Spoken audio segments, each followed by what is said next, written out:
If you're looking to build a desk setup, here are some accessories that I definitely think you need to consider adding to your desk setup so that you can make it a little bit more productive and at least make it more comfortable for you to work at your setup.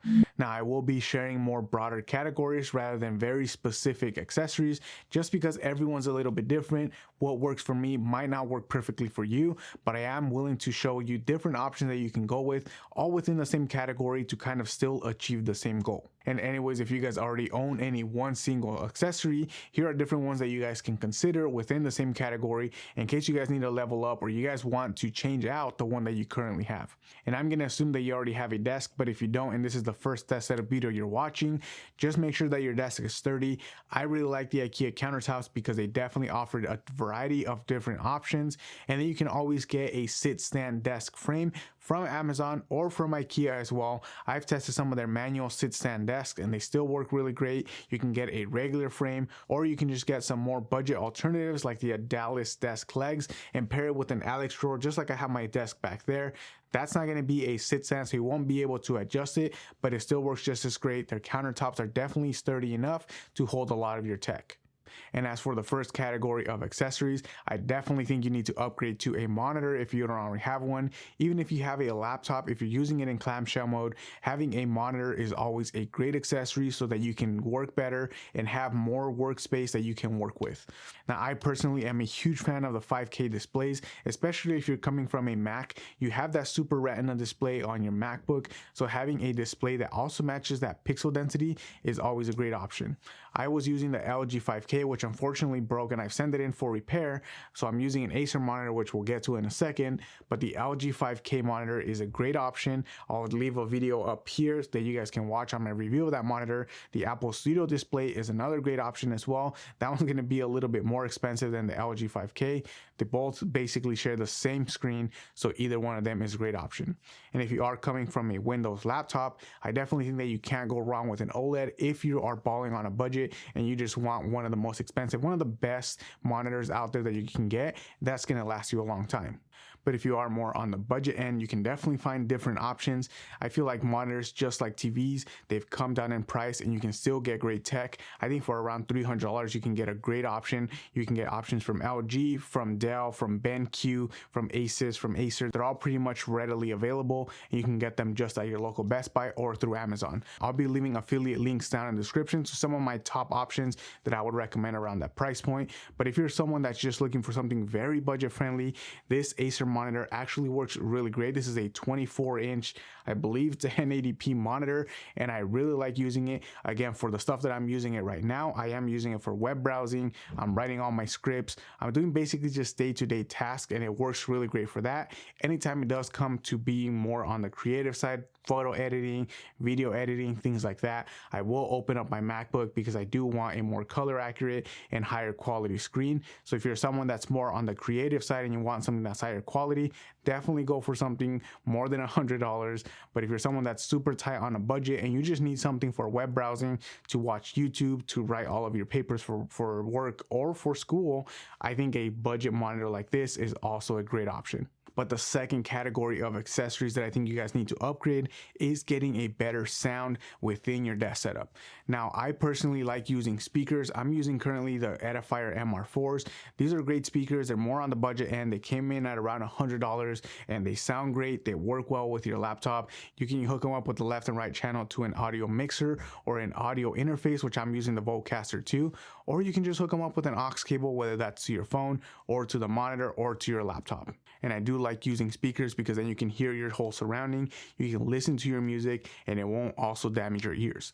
But I can also understand that if you're in a place where you're probably in a shared space, you can't listen really to the speakers, you might be looking more towards headphones or something that's a little bit more portable that you can use wherever. And I recommend going with the Sony XM5 or the XM4s, and then the Bose Quiet Comfort Ultra if you're looking for a pair of active noise cancellation. Maybe you're in a place where it's always busy, there's always a lot of people talking. These headphones are great for that. It'll block the outside noise and it'll still provide sound to your ears. Now, I personally really like the Bose Quiet Comfort Ultra sound signature better than the Sony XM5s, but that's all personal preference. If you're someone that actually likes really high quality audio, you might be looking at other type of headphones, like something more audiophile related. I've actually been using the Beyerdynamics DT 700 Pro X for the past couple of weeks, and they definitely sound way better than either the Sony's or the Bose headphones, but they also don't offer as many features as those other headphones. For one, they're not wireless, so you do have to use them wired. And then the second, they don't have any active noise cancellation. But again, these are going to be different categories of headphones for different types of people.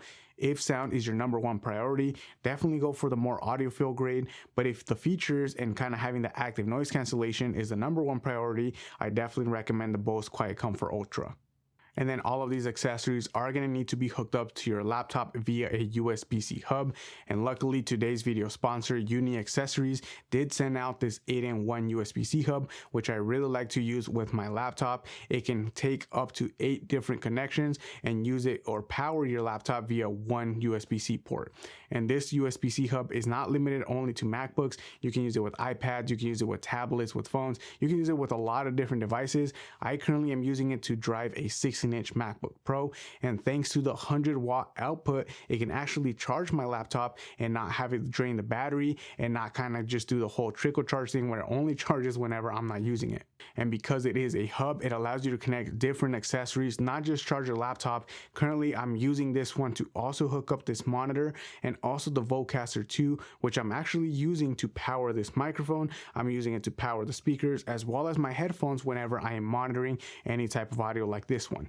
And then the other port is actually taken up by this light bar. It is a USB 3.0 port, which allows really high speeds for transfer up to 5 gigabytes per second. I'm currently not using that transfer speed. I'm just using it as a USB port to power the light bar, but it does leave one port open, which I do use whenever it comes to editing.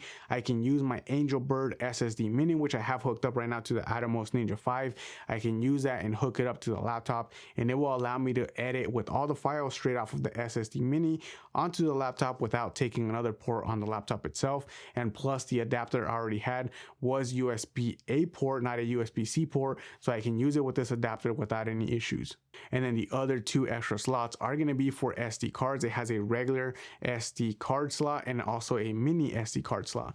Now, I personally am not using it because my MacBook does have one already integrated, but if you're someone that edits photos or edits videos off of a MacBook Air, off of a tablet, off of an iPad, really any of those categories that don't really have any other ports, this is going to be great because you can take it straight from the camera, plug it into this adapter, and it'll read all your files just fine. But the last part as to why I really like this hub is because it does come with a detachable USB-C cable. A lot of other companies that sell kind of the more budget-friendly options does come with an attached USB-C hub cable, which unfortunately can rip, it can break whenever you're moving it back and forth, especially if it's your travel hub that you take everywhere with you. This one fortunately does come detached, so you can take it off, and if you ever do need to upgrade or you want a longer one, or this one for some reason still goes out, you can take it and change it out for a separate one and it'll work just as great. And thanks to Accessories for sponsoring this video and also offering you guys a 20% discount code, which I will leave down in the description. I'll leave a link there to this device as well as the code for 20% off that you guys can use at checkout to take 20% off the price. And then the next category that I think you guys need to upgrade for your whole desk setup is going to be the storage, and there are plenty of options for different accessories that you guys can use to store all of your stuff. I personally am using a combination of 3 different ones. I'm using the Scattis pegboard, which you guys can see back there. Right now it's being used more as a display, but also to hold all of my extra headphones and my extra keyboards, which I unfortunately have a lot of. So I do have them all up there on the pegboard and they can be nicely displayed. If you can use the vertical space on your wall, you can definitely do a lot more than just displaying keyboards. I'm going to be leaving a link to a video up here where I did a full in-depth review of the Scattis pegboard and how I used to use it before by putting up 4 different ones and using it for every single accessory I had. The second thing that I have is actually an Alex drawer, which is over there on the other desk. That one's used more for long-term storage. Whenever I have an accessory that I don't use every single day, it goes in one of those drawers. Call it all of this stuff that I use for filming. My microphone actually doesn't stay on my desk. I'm using an overhead microphone right now. That one goes into that storage. All of my camera gear as well, even though I do leave it up, I do use a hardwired kind of cable here that I use so that it doesn't run out of power. All of those get taken off and put in the drawer as well, and then all the extra charging cables and accessories that I rarely touch. And then the third option I'm actually using is this desk shelf from GroveMade. This one actually is the opposite of the Alex drawer. This one is for everything I use on an every single day basis. I keep all of my pens, my pencils, I keep my phone, my wallet, my keys. I keep everything within this desk shelf, everything within reach, something that I need. That one's not really within reaching distance. So all of that stuff is stuff that I use at least a week or once a week. This stuff is everything I use every single day. That up there on the pegboard is also once a week. And this GroveMade desk shelf actually falls into the other category, which is the ergonomics of a desk setup. And I highly recommend that you get a desk shelf or a monitor arm for your monitor so that it can lift it up off of your desk. Now, a lot of monitors do come with a VESA mount, so you should be able to use any monitor arm easily. This allows you to flex it up, flex it down, move it left and right, or rotate it, whatever you may need to do with your monitor, which is why I like the monitor mount a lot better than a desk shelf. But if your monitor doesn't come with a detachable back, such as an Apple Studio display, a desk shelf of any sort is going to help bring the monitor or the screen more up to eye level rather than constantly glancing down, possibly straining your neck and giving you some neck pain at the end of your day. And the second thing that you should upgrade is actually your desk chair. If it's going to be something that you're sitting on at least 8 hours a day, if you're either working or you're a gamer, get a better chair. It's going to help your back. It's going to make you feel more comfortable. This one specifically is called the Staples Hyken. I got it a couple years ago. It was top rated and it actually came at a rather budget price of around $200 compared to some of the Herman Miller chairs out there that are over $1,000. This one works really great. Don't go with just one from IKEA. I would recommend that wherever you get your chair from, you can at least go to the store and try it out because not all of them are made the same. Even if it is budget friendly, I got an IKEA budget chair a few years back and it was just too large and I didn't realize it until I started sitting in it and going all the way to the back. I realized that my knees weren't even bending. It was just kind of my feet dangling and it was just a little bit too wide for me. So instead I went with the Staples Hyken and I've never looked back.